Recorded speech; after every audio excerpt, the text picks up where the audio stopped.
नमस्कार. मी Deepak Sonawane. Eco friendly नर्सरीच्या यूट्यूब चॅनलवर आपल्या सर्वांचे सहर्ष स्वागत.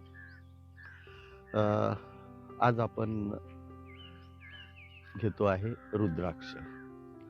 तशा भारतामध्ये रुद्राक्षाच्या 8 प्रचलित जाती आहे. त्यातले महत्त्वाचे जे आहे ते 2 प्रकार आहेत. त्यातला हा एक प्रकार.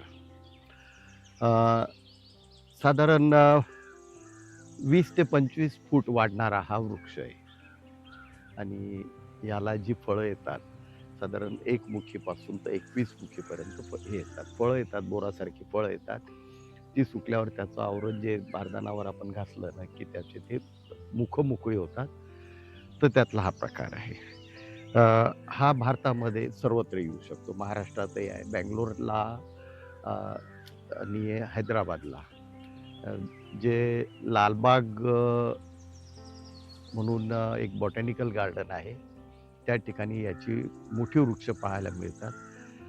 साधारण त्या वृक्षाला सीझनमध्ये साधारण जूनमध्ये याला फुलं येतात आणि नंतर मग ऑक्टोबर, नोव्हेंबर, डिसेंबरच्या दरम्यान ती फळं सुकतात. बोरासारखी असतात ती.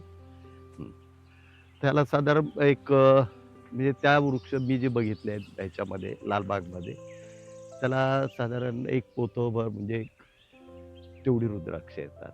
ही साफ करायची आणि मग त्यातनं त्याचं सॉर्टिंग करायचं. 1 मुखी कोणता, 2 मुखी कोणता, 5 मुखी. पण 5 मुखी हा रुद्राक्ष जास्त प्रचलित आहे. तर याच्यामध्ये बियापासूनही होतात, काही कटिंगपासून किंवा गुटी कलम म्हणून जे केली जातात ती सुद्धा होतात.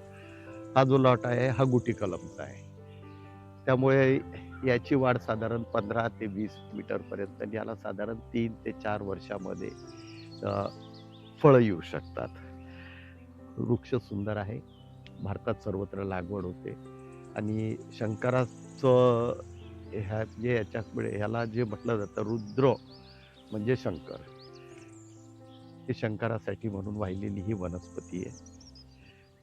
तसं जर कधी म्हटलं तर हे ज्या काही हे आहेत, वड, पिंपळ, रुद्राक्ष, उंबर वगैरे या प्रजाती आपल्या पुराणामध्ये यांना एक धार्मिक, आध्यात्मिक अतिशय महत्त्वाचं स्थान आहे आणि त्यामुळे याची ही जपणूक व्हावी, याचं पावित्र्य जपलं जावं.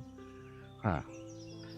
तर ही आपल्या फार्म हाऊसला एखादा वृक्ष असावा, याची लागवड करायची काही हरकत नाही. हा सदाहरित म्हणजे 12 महिने हिरवागार राहणारा वृक्ष आहे. झाडही सुंदर आहे. याला पांढरी बारीक फुलं येतात आणि मग त्याच्यानंतर ही साधारण आपल्याकडे जी होतात, एक गैरसमज असा आहे, की आपल्याकडे याला फळं येत नाहीत. पण तसं नाही आहे. याला जूनमध्ये फ्लॉवरिंग येतं आणि जूनमध्ये जर कधी पाऊस असला, तर त्याचं पॉलिनेशन होत नाही किंवा कमी पॉलिनेशन होतं. त्यामुळे थोडीशी फलधारणा काही वेळेस कमी दिसते, काही वेळेस चांगली होते. त्यामुळे याची लागवड करावी. व्हिडिओ आवडला असल्यास लाईक करा, शेअर करा. मित्रमंडळीमध्ये माहिती द्या. धन्यवाद.